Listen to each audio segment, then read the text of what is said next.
നമസ്കാരം. ക്ലാസ് റൂമിൻ്റെ ഒരു പുതിയ വീഡിയോയിലേക്ക് സ്വാഗതം. 8ാം ക്ലാസ്സിലെ സോഷ്യൽ സയൻസിൻ്റെ 1ാമത്തെ ചാപ്റ്ററിൻ്റെ 7ാമത്തെ പാർട്ട് വീഡിയോ ആണ് നമ്മൾ ഇന്നത്തെ ഈ ക്ലാസ്സിൽ ഉൾപ്പെടുത്തിയിരിക്കുന്നത്. കഴിഞ്ഞ ക്ലാസ്സിൽ നമ്മൾ മുണ്ട റബല്യൻ അല്ലെങ്കിൽ മുണ്ട കലാപം വരെയാണ് എടുത്തിട്ടുണ്ടായിരുന്നത്. അപ്പോൾ അതിൽ ബിർസ മുണ്ടയെക്കുറിച്ചുള്ളൊരു കോളം ഉണ്ടായിരുന്നു. അപ്പോൾ അത് പറയാൻ വിട്ടുപോയിട്ടുണ്ടായിരുന്നു. അത് നോക്കിയോളൂ. ഇപ്പോൾ ബിർസ മുണ്ട ആരാണ്? ഈ മുണ്ട റബല്യൻ്റെ ലീഡറാണ് ബിർസ മുണ്ട. നോക്കിയോളൂ. Birsa Munda's birthday November 15th is observed as Janjatiya Gaurav Divas അല്ലെങ്കിൽ tribal pride day in India from 2021 onwards. അതായത് 2021 മുതൽ ഇന്ത്യയിൽ ഈ ബിർസ മുണ്ടയുടെ ബർത്ത്ഡേ എന്നാണ് നവംബർ 15th. ഈ നവംബർ 15th എന്തായിട്ടാണ് ആചരിക്കുന്നത്? ജൻജാതീയ ഗൗരവ് ദിവസ് അല്ലെങ്കിൽ ട്രൈബൽ പ്രൈഡ് ഡേ. ട്രൈബൽ എന്ന് വെച്ചാൽ ഗോത്രവർഗ്ഗക്കാർ, പ്രൈഡ് എന്ന് വെച്ചാൽ അവർക്ക് അഭിമാനമുണ്ടാകുന്ന. അപ്പോൾ ട്രൈബൽ പ്രൈഡ് ഡേ ആയിട്ട് ആചരിക്കുന്നു. ഏതാണ്? November 15th. അപ്പോൾ ഈ പറയുന്ന ബിർസ മുണ്ടയുടെ ബർത്ത്ഡേ നവംബർ 15th ആണ്. അത് ജൻജാതീയ ഗൗരവ് ദിവസ് അല്ലെങ്കിൽ ട്രൈബൽ പ്രൈഡ് ഡേ ആയിട്ട് ആചരിക്കുന്നു. ഏത് വർഷം മുതൽ? 2021 മുതൽ. അടുത്തത്, Birsa Munda is the only tribal leader to be honoured with his portrait displayed in the Indian parliament. അതായത് ഇന്ത്യൻ പാർലമെന്റിൽ പോർട്രേറ്റ് സ്ഥാപിച്ച് ഓണർ അതായത് ആദരിച്ചിട്ടുള്ള ഒരേ ഒരു ഗോത്ര ജനതയുടെ നേതാവ് അല്ലെങ്കിൽ ഒരേ ഒരു ട്രൈബൽ ലീഡറാണ് ആരെന്ന് പറയുന്നത്? ബിർസ മുണ്ട എന്ന് പറയുന്നത് അല്ലേ. ഇന്ത്യൻ പാർലമെന്റിൽ പോർട്രേറ്റ് എന്ന് വെച്ചാൽ ഛായാചിത്രം അല്ലേ. അദ്ദേഹത്തിൻ്റെ ചിത്രമുണ്ട്. ആരുടെ? ഈ ബിർസ മുണ്ടയുടെ ചിത്രമുണ്ട്. അങ്ങനെ ഈ പാർലമെന്റിൽ ആദരിച്ചിട്ടുള്ള ഒരേ ഒരു ട്രൈബൽ ലീഡറാണ് ആര്? ഈ Birsa Munda. Gandhi Se Pehle Gandhi is written by Iqbal Durrani with Birsa Munda as the central character. അതായത് ബിർസ മുണ്ടയെ സെൻട്രൽ ക്യാരക്ടറായിട്ട് ഇക്ബാൽ ദുറാനി എന്ന് പറയുന്ന ആൾ എഴുതിയ ഒരു കൃതിയാണ് എന്താണ്? ഗാന്ധി സെ പെഹലെ ഗാന്ധി. ഗാന്ധി സെ പെഹലെ ഗാന്ധി എന്ന് പറയുന്നത്. അടുത്തത്, Aranyer Adhikar. Aranyer Adhikar is written by Mahasweta Devi with Birsa Munda as the central character. Mahasweta Devi എന്ന് പറഞ്ഞിട്ടൊരു കഥാകാരിയുണ്ട്. അപ്പോൾ ആ പുള്ളിക്കാരി ആരണ്യർ അധികാർ എന്ന് പറഞ്ഞിട്ടൊരു കൃതി രചിച്ചു. അവിടെയും സെൻട്രൽ ക്യാരക്ടർ ആരാണ്? ബിർസ മുണ്ടയാണ്. മനസ്സിലായോ? അപ്പോൾ ഞാനൊരു ക്വസ്റ്റ്യൻ ചോദിക്കട്ടെ. ഈ ബിർസ മുണ്ടയെ സെൻട്രൽ ക്യാരക്ടറായിട്ട് ആക്കി ഗാന്ധി സെ പെഹലെ ഗാന്ധി എന്ന് പറഞ്ഞ കൃതി രചിച്ചത് ആരാണ്? ഇക്ബാൽ ദുറാനി ആണല്ലോ. പിന്നെ ഇന്ത്യൻ പാർലമെന്റിൽ പോർട്രേറ്റ് സ്ഥാപിച്ച ഒരേ ഒരു ട്രൈബൽ ലീഡർ ആരാണ്? ബിർസ മുണ്ട. ബിർസ മുണ്ടയുടെ ജന്മദിനമാണ് നവംബർ 15th. എന്തായിട്ട് ആചരിക്കുന്നു? ജൻജാതീയ ഗൗരവ് ദിവസ് അല്ലെങ്കിൽ ട്രൈബൽ പ്രൈഡ് ഡേ. പിന്നെന്താണ്? ബിർസ മുണ്ടയെ സെൻട്രൽ ക്യാരക്ടറായിട്ട് മഹാശ്വേത ദേവി രചിച്ച കൃതി ഏതാണ്? ആരണ്യർ അധികാർ. ഓക്കെ ആണല്ലോ. ഇനി മലയാളം മീഡിയംകാർക്കുള്ള നോക്കിയോളൂ. ബിർസ മുണ്ടയുടെ ജന്മദിനമായ നവംബർ 15 ജൻജാതീയ ഗൗരവ് ദിവസ് അല്ലെങ്കിൽ ഗോത്രാഭിമാന ദിനമായി 2021 മുതൽ ഇന്ത്യയിൽ ആചരിക്കുന്നു. ഇന്ത്യൻ പാർലമെന്റിൽ ഛായാചിത്രം സ്ഥാപിച്ച് ആദരിക്കപ്പെട്ടിട്ടുള്ള ഏക ഗോത്ര ജനതയുടെ നേതാവാണ് ബിർസ മുണ്ട. ബിർസ മുണ്ടയെ കേന്ദ്ര കഥാപാത്രമാക്കി ഇക്ബാൽ ദുറാനി രചിച്ച കൃതിയാണ് ഗാന്ധി സെ പെഹലെ ഗാന്ധി. ബിർസ മുണ്ടയെ കേന്ദ്ര കഥാപാത്രമാക്കി മഹാശ്വേത ദേവി രചിച്ച കൃതിയാണ് ആരണ്യർ അധികാർ. ഈ പറയുന്ന ക്വസ്റ്റ്യൻസിനൊക്കെ ആൻസർ ചെയ്യാൻ പറ്റുന്നുണ്ടോ എന്ന് നോക്കേട്ടാ. Birsa Munda's birthday November 15th is observed as. എന്തായിട്ടാണ് ഒബ്സർവ് ചെയ്യുന്നത്? ബിർസ മുണ്ടയുടെ ബർത്ത്ഡേ ആയ നവംബർ 15 ജൻജാതീയ ഗൗരവ് ദിവസ് അല്ലെങ്കിൽ ട്രൈബൽ പ്രൈഡ് ഡേ. ഏത് വർഷം മുതൽ? ഫ്രം 2021 ആണ് കേട്ടോ. 2023 ഓൺവേർഡ്സ്. അതായത് 2021 മുതൽ. 2021 മുതലാണ് ജൻജാതീയ ദിവസ് ആയിട്ട് നവംബർ 15 ആചരിച്ചു തുടങ്ങിയത്. അല്ലെങ്കിൽ ട്രൈബൽ പ്രൈഡ് ഡേ എന്നും പറയും. അടുത്തത്, ബിർസ മുണ്ടയുടെ ജന്മദിനമായ നവംബർ 15 ഏത് ദിനമായിട്ടാണ് ഇന്ത്യയിൽ ആചരിക്കുന്നത്? ജൻജാതീയ ഗൗരവ് ദിവസ് എന്നു മുതലാണ്? 2021 മുതൽ. അടുത്തത്, who is the only tribal leader honoured with a portrait displayed in the Indian parliament. Indian പാർലമെന്റിൽ ഛായാചിത്രം സ്ഥാപിച്ച് ആദരിക്കപ്പെട്ടിട്ടുള്ള ഏക ഗോത്ര ജനതാ നേതാവ് ആരാണ്? ബിർസ മുണ്ട. അടുത്തൊരു question, what is the name of the work written by Iqbal Durrani with Birsa Munda as the central character. Birsa മുണ്ടയെ കേന്ദ്ര കഥാപാത്രമാക്കി ഇക്ബാൽ ദുറാനി രചിച്ച കൃതി ഏതാണ്? ഗാന്ധി സെ പെഹലെ ഗാന്ധി. ഗാന്ധി സെ പെഹലെ ഗാന്ധി. അടുത്തൊരു question, what is the name of the work written by Mahasweta Devi with Birsa Munda as the central character. അതായത് മഹാശ്വേത ദേവി ബിർസ മുണ്ടയെ കേന്ദ്ര കഥാപാത്രമാക്കി രചിച്ച കൃതി ആൻസർ ആരണ്യർ അധികാർ. എന്താണ്? ആരണ്യർ അധികാർ. ബിർസ മുണ്ടയെ കുറിച്ച് ഇത്രയാണ് ഉണ്ടായിരുന്നത്. ഇനി നമുക്ക് അടുത്ത പോർഷനിലോട്ട് കടക്കാം. Who are poligars? ആരായിരുന്നു പോളിഗർമാർ? The military leaders of Tamil Nadu. തമിഴ്നാട്ടിലെ സൈനിക തലവന്മാരായിരുന്നു പോളിഗർമാർ എന്നറിയപ്പെടുന്നത്. മനസ്സിലായോ? അടുത്ത question, what was the origin of the English word poligar? പോളിഗർ എന്ന ഇംഗ്ലീഷ് പദത്തിൻ്റെ ഉത്ഭവം എവിടെ നിന്നാണ്? From the Tamil word palayakkar. പാളയക്കാർ എന്ന് പറയുന്ന ഒരു തമിഴ് വേർഡിൽ നിന്നാണ്. ഈ പാളയക്കാർ എന്ന് പറയുന്ന ആ തമിഴ് വേർഡിൻ്റെ മീനിങ് എന്താണ്? Camp or military camp.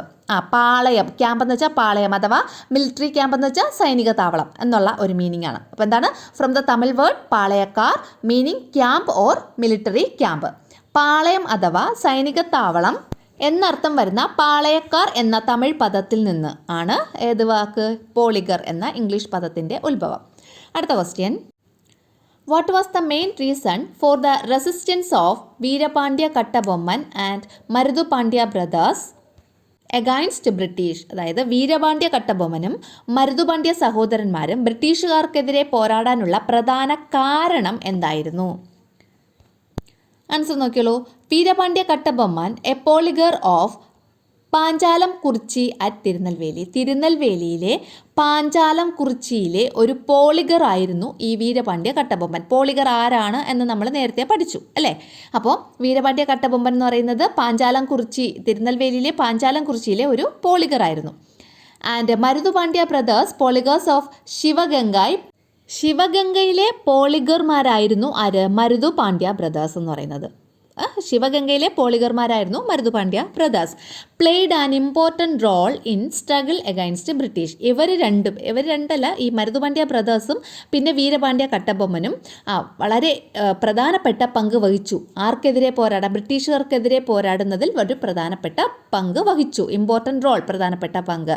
ഏതിൽ? In the struggle against the ബ്രിട്ടീഷുകാർക്കെതിരെയുള്ള പോരാട്ടത്തിൽ അല്ലേ, ഒരു പ്രധാനപ്പെട്ട പങ്ക് വഹിച്ചു. ഇനി the poligar was responsible for collecting taxes from the people. ഈ പോളിഗേഴ്സിന് എന്താണ്? ഒരു റെസ്പോൺസിബിലിറ്റി ഉണ്ട്. എന്താണ് അവരുടെ റെസ്പോൺസിബിലിറ്റി? എന്താണ് അവരുടെ ചുമതല? Collecting taxes from the people. ജനങ്ങളിൽ നിന്ന് ടാക്സ് കളക്ട് ചെയ്യാന്നുള്ള ഒരു റെസ്പോൺസിബിലിറ്റി ഉണ്ട് പോളിഗർക്ക്. The British increased the existing tax. ഈ ബ്രിട്ടീഷുകാർ എന്ത് ചെയ്തെന്നറിയാമോ? അവിടെ ഉണ്ടായിരുന്ന ടാക്സിനെ, എക്സിസ്റ്റിംഗ് ടാക്സിനെ എന്ത് ചെയ്തു? ഇൻക്രീസ് ചെയ്തു, വർദ്ധിപ്പിച്ചു. Kattabomman questioned the tax collection by the British made him their enemy. അതായത് കട്ടബൊമ്മൻ എന്ത് ചെയ്തെന്നറിയാമോ? കട്ടബൊമ്മൻ ക്വസ്റ്റ്യൻഡ്, ചോദ്യം ചെയ്തു. എന്തിന്? The tax collection by the British.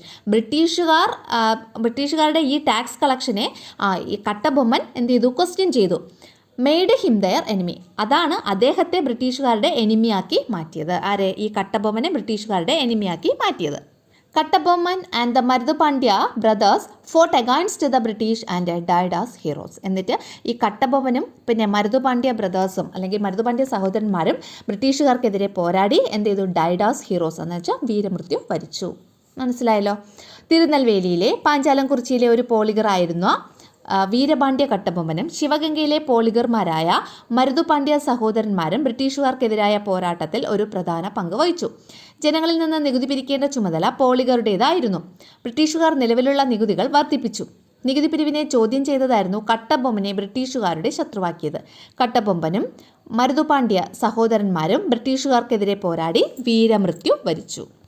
അടുത്ത ക്വസ്റ്റിനെ, which was the first organised rebellion against the British in India? ഇന്ത്യയിൽ ബ്രിട്ടീഷുകാർക്കെതിരെ നടന്ന ആദ്യത്തെ സംഘടിത കലാപം ഏതായിരുന്നു? ഏതാണെന്നറിയോ? The Attingal revolt of 1721. 1721 Attingal കലാപം. ഈ 1721 എന്ന് പറഞ്ഞ ഇയർ വളരെ ഇമ്പോർട്ടൻ്റ് ആണ്, പഠിച്ചോളണം. ആറ്റിങ്ങൽ കലാപം നടന്ന വർഷം 1721. അടുത്ത question, the Attingal revolt is significant as the first organised popular uprising against the British rule in Kerala എന്നോ ഇൻ ഇന്ത്യ എന്നോ ഏത് വേണമെങ്കിലും എഴുതാം കേട്ടോ. അതായത് ക്വസ്റ്റ്യൻ ഇതാണ്: കേരളത്തിൽ ബ്രിട്ടീഷ് അധികാരത്തിനെതിരെ നടന്ന ആദ്യകാല സംഘടിത ജനകീയ പ്രക്ഷോഭം എന്ന നിലയിൽ ആറ്റിങ്ങൽ കലാപം പ്രാധാന്യമർഹിക്കുന്നു. പ്രസ്താവന വിലയിരുത്തുക. അപ്പോൾ ഇവിടെ ഇന്ത്യയിലായാലും കേരളത്തിലായാലും ബ്രിട്ടീഷുകാർക്കെതിരെ നടന്ന ആദ്യത്തെ ഒരു ഓർഗനൈസ്ഡ് റെബല്യൻ അല്ലെങ്കിൽ സംഘടിത കലാപം എന്ന് പറയുന്നത് 1721 ആറ്റിങ്ങൽ റിവോൾട്ടാണ് കേട്ടോ, ആറ്റിങ്ങൽ റിവോൾട്ടാണ്. അപ്പോൾ ഇന്ത്യയിലെ ആയാലും കേരളത്തിലെ ആയാലും ബ്രിട്ടീഷുകാർക്കെതിരെ നടന്ന ഫസ്റ്റ് ഓർഗനൈസ്ഡ് റെബല്യൻ എന്ന് പറയുന്നത് ഏതാണ്? ആറ്റിങ്ങൽ റിവോൾട്ടാണ്. അപ്പോൾ ഇത് ആറ്റിങ്ങൽ റിവോൾട്ടിനെ കുറിച്ചുള്ള ഫുൾ ഡീറ്റെയിൽസ് ഉണ്ട്, ഒരു കഥ പോലെ പഠിച്ചു വയ്ക്കുക. അപ്പോൾ നമുക്ക് കഥ പോലെ എഴുതാനും പറ്റും കേട്ടോ. അപ്പോൾ നോക്കിയോളൂ. The Attingal revolt of 1721 was the first organised rebellion against the British in India. ഇന്ത്യയിലെ ബ്രിട്ടീഷുകാർക്കെതിരെ നടന്ന ആദ്യത്തെ ഒരു ഓർഗനൈസ്ഡ് റെബല്യൻ, ആദ്യത്തെ സംഘടിത കലാപമായിരുന്നു ആറ്റിങ്ങൽ റിവോൾട്ട്. ഇത് നടന്നതെന്നാണ്? 1721. ഇമ്പോർട്ടൻ്റ് ആയിട്ടുള്ള ഒരു ഇയറാണ്. The British were constantly trying to create chaos in the Attingal region by interfering in the pepper trade, in internal affairs and created communal hatred among the people. അതായത് ഈ British constantly വെച്ചാൽ തുടർച്ചയായി അല്ലെങ്കിൽ സ്ഥിരമായിട്ട് trying to create Chavez create ചെയ്യാൻ വേണ്ടി ശ്രമിച്ചുകൊണ്ടിരുന്നു. Chavez എന്ന് എഴുതിയില്ലെങ്കിൽ problems എന്ന് എഴുതിയാലും മതി. അപ്പോൾ എന്താണ്? The British were constantly trying to create chaos അല്ലെങ്കിൽ problems in the Attingal region. Attingal റീജിയനിൽ പ്രോബ്ലംസ് സൃഷ്ടിക്കാൻ വേണ്ടിയിട്ട് ബ്രിട്ടീഷുകാർ സ്ഥിരമായിട്ട് ട്രൈ ചെയ്തു. എങ്ങനെയൊക്കെയാണ് അവർ ഇങ്ങനെ പ്രോബ്ലംസ് സൃഷ്ടിക്കുന്നതെന്നാണ് അടുത്ത പറയുന്നത്. By interfering in the pepper trade. അവരെന്ത് ചെയ്തു? പെപ്പർ ട്രേഡ്, കുരുമുളക് വ്യാപാരത്തിൽ ഇടപെട്ടു. ഇൻ്റർഫിയർ എന്ന് വെച്ചാൽ ഇടപെട്ടു. പിന്നെന്താണ്? ഇൻറ്റേർണൽ അഫയേഴ്സ്, പിന്നെ അവരുടെ ആഭ്യന്തര കാര്യങ്ങൾ, ആറ്റിങ്ങലിൻ്റെ ആഭ്യന്തര കാര്യങ്ങളിൽ ഇടപെട്ടു. പിന്നെ and created communal hatred among the people. ജനങ്ങൾക്കിടയിൽ വർഗീയ വിദ്വേഷം അവരെന്ത് ചെയ്തു? സൃഷ്ടിച്ചു. ഇങ്ങനെയൊക്കെയുള്ള കാര്യങ്ങൾ ബ്രിട്ടീഷുകാർ കോൺസ്റ്റൻ്റ് ആയിട്ട് ചെയ്തുകൊണ്ടിരുന്നു. എവിടെ? ആറ്റിങ്ങൽ റീജിയനിൽ. അടുത്ത point, the British try to repeat the practice of giving rewards to the ruling Attingal Rani every new year in 1721 as well. അതായത് the British try to repeat the practice, അതായത് ബ്രിട്ടീഷുകാർ ശ്രമിച്ചു, ട്രൈ ചെയ്തു. എന്തിനാണ്? ടു റിപ്പീറ്റ് ദ പ്രാക്ടീസ് എന്ന് വെച്ചാൽ ഒരു പതിവ് റിപ്പീറ്റ് ചെയ്യാൻ, ആവർത്തിക്കാൻ. എന്ത് പതിവ്? Of giving rewards to the ruling Attingal Rani. അവിടെ ആറ്റിങ്ങൽ ഭരിച്ചിരുന്ന ആറ്റിങ്ങൽ റാണിക്ക് റിവാർഡ്സ് നൽകാൻ, അല്ലേ? റിവാർഡ്സ് എന്ന് വെച്ചാൽ പാരിതോഷികങ്ങൾ നൽകുന്ന പതിവ് ആവർത്തിക്കാൻ ബ്രിട്ടീഷുകാർ ശ്രമിച്ചു. എവറി ന്യൂ ഇയർ, എല്ലാ വർഷവും ന്യൂ ഇയറിലാണ് ഇങ്ങനെ ആറ്റിങ്ങൽ റാണിക്ക് ഈ റിവാർഡ്സ് കൊണ്ട് നൽകുന്നത്. അപ്പോൾ 1721 ആ ഒരു പതിവ് ആവർത്തിക്കാൻ ബ്രിട്ടീഷുകാർ ശ്രമിച്ചു. But some of the landlords resisted this. പക്ഷേ ചില ലാൻഡ് ലോഡ്സ് അല്ലെങ്കിൽ ചില ഭൂപ്രഭുക്കന്മാർ ഇതിനെ എന്ത് ചെയ്തു? റെസിസ്റ്റ് ചെയ്തു, എന്ന് വെച്ചാൽ എതിർത്തു. They were afraid that it could cause some kind of danger. അവർ ഭയപ്പെട്ടിരുന്നു, ഇത് ഏതെങ്കിലും തരത്തിലുള്ള അപായമുണ്ടാക്കുമോ എന്ന് അവർ ഭയപ്പെട്ടു. ആര്? ഈ ലാൻഡ് ലോഡ്സ് അല്ലെങ്കിൽ ഭൂപ്രഭുക്കന്മാർ. A British contingent of 140 led by Gyfford arrived to give gifts to the Attingal Rani, despite the opinion that was sufficient to give gifts only through the landlords. അതായത് British contingent of 140 led by Gyfford, അതായത് ഗീഫോർഡിൻ്റെ നേതൃത്വത്തിൽ. ഗീഫോർഡ് എന്ന് പറയുന്നത് British പട്ടാള മേധാവിയാണ്. അപ്പോൾ ഈ ഗീഫോർഡിൻ്റെ നേതൃത്വത്തിൽ 140 പേരടങ്ങുന്ന ഒരു കണ്ടിൻജൻ്റ് എന്ന് വെച്ചാൽ ഒരു കൂട്ടം, ബ്രിട്ടീഷ് കണ്ടിൻജൻറ്റ് അല്ലെങ്കിൽ ബ്രിട്ടീഷുകാരുടെ പട്ടാളക്കാരുടെ ഒരു കൂട്ടം എത്തിച്ചേർന്നു. എവിടെ? ടു ഗീവ്, എവിടെ എത്തിച്ചേർന്നു? ആറ്റിങ്ങൽ എത്തിച്ചേർന്നു. എന്തിനാണ്? To give gifts to the Attingal Rani. Attingal റാണിക്ക് ഗിഫ്റ്റ് കൊടുക്കാൻ വേണ്ടിയിട്ട്. Despite the opinion that was sufficient to give gifts only through the landlords വഴി മാത്രം ഗിഫ്റ്റ് കൊടുത്താൽ മതി എന്നുള്ള ആ ഒരു വാക്കുകൾക്ക് ഒരു വിലയും കൽപ്പിക്കാതെ ഈ ഗീഫോർഡ് ആറ്റിങ്ങൽ റാണിക്ക് ഗിഫ്റ്റ് കൊടുക്കാൻ വേണ്ടി അവിടെ എത്തിച്ചേർന്നു. This move led to a big conflict. ഈ ഒരു മൂവ്മെൻറ്റ് അല്ലെങ്കിൽ ഈ ഒരു നീക്കം വളരെ വലിയ ഒരു കോൺഫ്ലിക്റ്റ് അല്ലെങ്കിൽ സംഘർഷത്തിലേക്ക് നയിച്ചു. The contingent was attacked and killed by the locals without any distinction of class, colour, caste and religion. അതായത് ഈ കണ്ടിൻജൻറ്റ് എന്ന് വെച്ചാൽ ബ്രിട്ടീഷ് പട്ടാളക്കാരുടെ ഈ ഒരു കൂട്ടത്തെ വാസ് അറ്റാക്ക്ഡ്, ആക്രമിക്കപ്പെടുന്നു, ആൻഡ് കിൽഡ്, കൊല്ലുന്നു. ആര്? ബൈ ദ ലോക്കൽസ്, അവിടെയുള്ള ലോക്കൽസ്, തദ്ദേശീയരായിട്ടുള്ള ആൾക്കാർ ഈ കണ്ടിൻജൻറ്റിനെ അല്ലെങ്കിൽ ഈ ഒരു ബ്രിട്ടീഷുകാരുടെ കൂട്ടത്തെ അറ്റാക്ക് ചെയ്ത് കില്ല് ചെയ്തു. വിത്തൗട്ട് എനി ഡിസ്റ്റിങ്ഷൻ, ഒരു വ്യത്യാസവുമില്ലാതെ. എന്ത് വ്യത്യാസമില്ലാതെ? അവരുടെ ക്ലാസ്, അവരുടെ വർഗം, പിന്നെ അവരുടെ കളർ, അവരുടെ നിറം, പിന്നെ കാസ്റ്റ്, അവരുടെ ജാതി, ആൻഡ് റിലീജിയൻ, അവരുടെ മതം, ഇതിലൊന്നും ഒരു വ്യത്യാസവുമില്ലാതെ അവരെ വധിച്ചു. Moreover the British fort at അഞ്ചുതെങ്ങിൽ ഒരു ബ്രിട്ടീഷ് കോട്ട ഉണ്ടായിരുന്നു. അതിനുശേഷം അവരെന്ത് ചെയ്തു? വാസ് സറൗണ്ടഡ്, അതിനെ വളഞ്ഞു, ആൻഡ് ബ്ലോക്കാഡഡ്, എന്നിട്ട് അതിനെ പ്രതിരോധിച്ചു. ഓക്കെ, ഇത്രയാണ് ആറ്റിങ്ങൽ റിവോൾട്ട്. അടുത്ത മലയാളം മീഡിയംകാർക്കുള്ളത്, ഇന്ത്യയിൽ ബ്രിട്ടീഷുകാർക്കെതിരായ ആദ്യത്തെ സംഘടിത കലാപമായിരുന്നു 1721 ആറ്റിങ്ങൽ കലാപം. കുരുമുളക് വ്യാപാരത്തിലും ആഭ്യന്തര കാര്യങ്ങളിൽ ഇടപെട്ടും ജനങ്ങൾക്കിടയിൽ വർഗീയ വിദ്വേഷം വളർത്താൻ ശ്രമിച്ചും ആറ്റിങ്ങൽ മേഖലയിൽ കുഴപ്പങ്ങൾ സൃഷ്ടിക്കാൻ ബ്രിട്ടീഷുകാർ നിരന്തരം ശ്രമിച്ചുകൊണ്ടിരുന്നു. ഭരണാധികാരിയായിരുന്ന ആറ്റിങ്ങൽ റാണിക്ക് ഓരോ പുതുവർഷത്തിലും പാരിതോഷികങ്ങൾ നൽകുന്ന പതിവ് 1721 ആവർത്തിക്കാൻ ബ്രിട്ടീഷുകാർ ശ്രമിച്ചു. എന്നാൽ ഇതെന്തെങ്കിലും തരത്തിലുള്ള അപായത്തിന് കാരണമാകുമെന്ന് ഭയന്ന് ചില നാട്ടുപ്രമാണിമാർ ഇതിനെ എതിർത്തു. നാട്ടുപ്രമാണിമാർ വഴി മാത്രം പാരിതോഷികങ്ങൾ നൽകിയാൽ മതി എന്ന അഭിപ്രായത്തെ വകവയ്ക്കാതെ ഗീഫോർഡിൻ്റെ നേതൃത്വത്തിൽ 140 പേരടങ്ങുന്ന ഒരു ബ്രിട്ടീഷ് സംഘം ആറ്റിങ്ങൽ റാണിക്ക് സമ്മാനങ്ങൾ നൽകാൻ എത്തിയതാണ് സംഘർഷത്തിന് കാരണമായത്. വർഗ, വർണ്ണ, ജാതി, മത വ്യത്യാസമില്ലാതെ നാട്ടുകാർ ആ സംഘത്തെ ആക്രമിച്ച് കൊലപ്പെടുത്തി. മാത്രമല്ല 5 തെങ്ങിലെ ബ്രിട്ടീഷ് കോട്ട വളഞ്ഞ് ഉപരോധം ഏർപ്പെടുത്തി. മനസ്സിലായ, ഒരു കഥ പോലെ പഠിച്ചു വെച്ച് അങ്ങ് എഴുതാം. ഇതിൽ നമ്മൾ 140 പേരടങ്ങുന്ന സംഘത്തെയാണ് അവിടെയുള്ള തദ്ദേശീയരായിട്ടുള്ള ജനങ്ങൾ വധിച്ചത്. പിന്നെ ഗീഫോർഡ് എന്ന് പറയുന്ന ഒരു ബ്രിട്ടീഷ് ഉദ്യോഗസ്ഥൻ. പിന്നെന്താണ് 1721 ആറ്റിങ്ങൽ കലാപം നടന്നത്. ഇത്രയും കാര്യങ്ങൾ മാത്രമാണ് അതിൽ നമ്മൾ ഓർത്ത് വയ്ക്കാനുള്ളത്. ബാക്കിയൊക്കെ കഥയാണ്. അടുത്ത question, what was the main reason that provoked Kittur Rani Chennamma to fight against the British? ബ്രിട്ടീഷുകാർക്കെതിരെ പോരാടാൻ വേണ്ടിയിട്ട് ഈ കിട്ടൂർ റാണി ചെന്നമ്മയെ പ്രൊവോക്ക് ചെയ്ത അല്ലെങ്കിൽ പ്രേരിപ്പിച്ച ഒരു പ്രധാനപ്പെട്ട കാരണം എന്തായിരുന്നു എന്ന്. Kittur was A princely state in Karnataka that recognised the supremacy of the Maratha rule. അതായത് മറാത്ത റൂളിൻ്റെ സുപ്രീമസി, മറാത്ത ഭരണത്തിൻ്റെ സുപ്രീമസി എന്ന് വെച്ചാൽ അതിൻ്റെ മേൽക്കോയ്മ റെക്കഗ്നൈസ് ചെയ്ത അല്ലെങ്കിൽ അംഗീകരിച്ച ഒരു പ്രിൻസ്ലി സ്റ്റേറ്റ്, ഒരു നാട്ടുരാജ്യമായിരുന്നു ഏതെന്ന് പറയുന്നത് കിട്ടൂർ. അതെവിടെയാണ്, ഏത് സംസ്ഥാനത്താണ്? കർണാടകയിലായിരുന്നു ഇത് സ്ഥിതി ചെയ്തിരുന്നത്. മനസ്സിലായോ? When the British on the third Anglo-Maratha war, ബ്രിട്ടീഷുകാർ 3ാം ആംഗ്ലോ മറാത്ത വാർ ജയിച്ചപ്പോൾ, നമ്മളത് പഠിച്ചു അല്ലേ? തേർഡ് ആംഗ്ലോ മറാത്ത വാർ ബ്രിട്ടീഷുകാർ ജയിച്ചു. അപ്പോൾ the Kittur area came under the control of English East India company. അപ്പം ബ്രിട്ടീഷുകാർ ജയിച്ചു കഴിഞ്ഞാൽ ഈ കിട്ടൂർ ഏരിയ എന്ന് പറയുന്നത് മറാത്ത റൂളിൽ നിന്ന് പോയി. അപ്പോൾ ആരുടെ കയ്യിലായി? ബ്രിട്ടീഷുകാരുടെ കയ്യിലായി. അപ്പോൾ അത് ഇംഗ്ലീഷ് ഈസ്റ്റ് ഇന്ത്യ കമ്പനിയുടെ നിയന്ത്രണത്തിന് കീഴിലായി. The ruler of Kittur was Shivalinga Rudradesai. Shivalinga Rudradesai എന്ന് പറയുന്ന ആളായിരുന്നു കിട്ടൂർ എന്ന് പറയുന്ന ആ ഒരു പ്രിൻസ്ലി സ്റ്റേറ്റിൻ്റെ റൂളർ, ഭരണാധികാരി. ആഫ്റ്റർ ഹിസ് ഡെത്ത്, അദ്ദേഹത്തിൻ്റെ മരണശേഷം, Chennamma his widow decided to adopt a boy. After his death, അതായത് ഈ ശിവലിംഗ രുദ്രദേശായി മരണപ്പെട്ടു. അപ്പം എന്ത് ചെയ്തു? മരണശേഷം ചെന്നമ്മ എന്ന് പറഞ്ഞാലാണ് ഹിസ് വിഡോ, അദ്ദേഹത്തിൻ്റെ വിധവ. ഹിസ് വിഡോ എന്ത് ചെയ്തു? ഡിസൈഡഡ്, തീരുമാനിച്ചു. എന്താണ്? ടു അഡോപ്റ്റ് എ ബോയ്, ഒരു ആൺകുട്ടിയെ അഡോപ്റ്റ് ചെയ്യാന്ന് വെച്ചാൽ ദത്തെടുക്കാൻ തീരുമാനിച്ചു. This was prevented by the English East India Company. പക്ഷേ ഇതിന് ഇംഗ്ലീഷ് ഈസ്റ്റ് ഇന്ത്യ കമ്പനി എന്ത് ചെയ്തു? പ്രിവെൻറ്റ് ചെയ്തു, തടഞ്ഞു.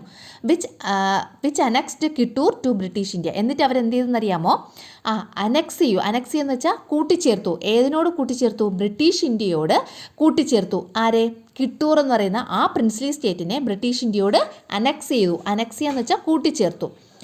Provoked by this Rani Chennamma ഇതിൽ പ്രകോപിതയായ റാണി ചെന്നമ്മ ഓഫ് കിട്ടൂറിലെ റാണി ചെന്നമ്മ ഡിക്ലെയർ ചെയ്തു, അതായത് പ്രഖ്യാപിച്ചു. എന്ത് പ്രഖ്യാപിച്ചു? വാർ അഗൈൻസ്റ്റ് ദ ബ്രിട്ടീഷുകാർക്കെതിരെ യുദ്ധം പ്രഖ്യാപിച്ചു. റാണി ചെന്നമ്മ ഡൈഡ് ഇൻ 1829 വയൽ ഇൻ ബ്രിട്ടീഷ് കസ്റ്റഡി. പക്ഷേ ബ്രിട്ടീഷുകാർ അവരെ കസ്റ്റഡിയിലെടുത്തു. അങ്ങനെ ബ്രിട്ടീഷ് കസ്റ്റഡിയിലിരിക്കെ 1829 ഈ റാണി ചെന്നമ്മ മരണപ്പെട്ടു. ഇതും കഥയാണ് അല്ലേ? ഈ ആൾക്കാരുടെ പേര് ഒക്കെ ഓർത്ത് വച്ചേക്കണം. ബ്രിട്ടീഷുകാർക്കെതിരെ പോരാടാൻ കിട്ടൂർ റാണി ചെന്നമ്മയെ പ്രേരിപ്പിച്ചത് എന്തൊക്കെയാണ്? മറാത്ത ഭരണത്തിൻ്റെ മേൽക്കോയ്മ അംഗീകരിച്ച കർണാടകയിലെ ഒരു നാട്ടുരാജ്യമായിരുന്നു കിട്ടൂർ. മൂന്നാം ആംഗ്ലോ മറാത്ത യുദ്ധത്തിൽ ബ്രിട്ടീഷുകാർ വിജയിച്ചതോടെ കിട്ടൂർ പ്രദേശം ഇംഗ്ലീഷ് ഈസ്റ്റ് ഇന്ത്യ കമ്പനിയുടെ നിയന്ത്രണത്തിലായി. ശിവലിംഗ രുദ്രദേശായി ആയിരുന്നു കിട്ടൂറിൻ്റെ ഭരണാധികാരി. അദ്ദേഹത്തിൻ്റെ മരണശേഷം വിധവയായ ചെന്നമ്മ ഒരു ആൺകുട്ടിയെ ദത്തെടുക്കാൻ തീരുമാനിച്ചു. ഇത് ഇംഗ്ലീഷ് ഈസ്റ്റ് ഇന്ത്യ കമ്പനി തടയുകയും കിട്ടൂറിനെ ഇംഗ്ലീഷ് ഈസ്റ്റ് ഇന്ത്യയോട് കൂട്ടിച്ചേർക്കുകയും ചെയ്തു. ഇതിൽ പ്രകോപിതയായ കിട്ടൂർ റാണി ചെന്നമ്മ ബ്രിട്ടീഷുകാരുമായി യുദ്ധം പ്രഖ്യാപിച്ചു. 1829 ബ്രിട്ടീഷുകാരുടെ തടവിൽ കഴിയവേ റാണി ചെന്നമ്മ മരണപ്പെട്ടു. അടുത്തത് നമ്മുടെ ടെക്സ്റ്റിലുള്ള ഒരു ഇലസ്ട്രേഷനാണ്. ഇവിടെ ഒരു ഫ്ലോ ചാർട്ട് തന്നിട്ടുണ്ട്. Complete the flow chart by analysing the revolts that took place in India against the British. ബ്രിട്ടീഷുകാർക്കെതിരെ ഇന്ത്യയിൽ നടന്ന കലാപങ്ങളെക്കുറിച്ച് ഉള്ള ഒരു ഫ്ലോ ചാർട്ടാണ്. ഇത് കംപ്ലീറ്റ് ചെയ്യണം, ഇത് ഫില്ല് ചെയ്യണം. ആൻറ്റി ബ്രിട്ടീഷ് റിവോൾട്ട്സ്, അതായത് ബ്രിട്ടീഷുകാർക്കെതിരെ നടന്ന കലാപങ്ങൾ. ഒന്നാമത്തത് പെസൻസ് റെബല്യൻ, അതായത് കാർഷിക കലാപം. കാർഷിക കലാപം 2 ഉണ്ട്. ഏതൊക്കെയാണ്? സന്യാസി ഫക്കീർ റെബല്യനും പിന്നെ നീലം പെസൻറ്റ് റിവോൾട്ടും. അതായത് സന്യാസി ഫക്കീർ കലാപവും പിന്നെ നീലം കർഷക കലാപം കേട്ടിട്ടുണ്ടല്ലോ. അത് നമ്മൾ പഠിച്ചു കഴിഞ്ഞു അല്ലേ, ഇത് രണ്ടും. ഇനി അടുത്തത് സന്താൾ റെബല്യനൊക്കെ എന്താണ്? അത് ട്രൈബൽ റയോട്ടാണ് അല്ലേ. അപ്പം റിവോൾട്ട് എന്നാണെങ്കിൽ എഴുതാം കേട്ടോ. അപ്പോൾ ട്രൈബൽ റിവോൾട്ടിന് എക്സാമ്പിളാണ് സന്താൾ റെബല്യനും മുണ്ട റെബല്യൻ അല്ലെങ്കിൽ ഉൽഗുലാൻ റെബല്യനും. ഇനി പോളിഗർ റെബല്യൻ എന്ന് പറയുന്നത് മിലിറ്ററി റിവോൾട്ടാണ്. അപ്പോൾ മിലിറ്ററി റിവോൾട്ട് എന്ന് മുകളിൽ കൊടുക്കുക. അതിൻ്റെ താഴെ എന്താണ്? പോളിഗർ റെബല്യൻ.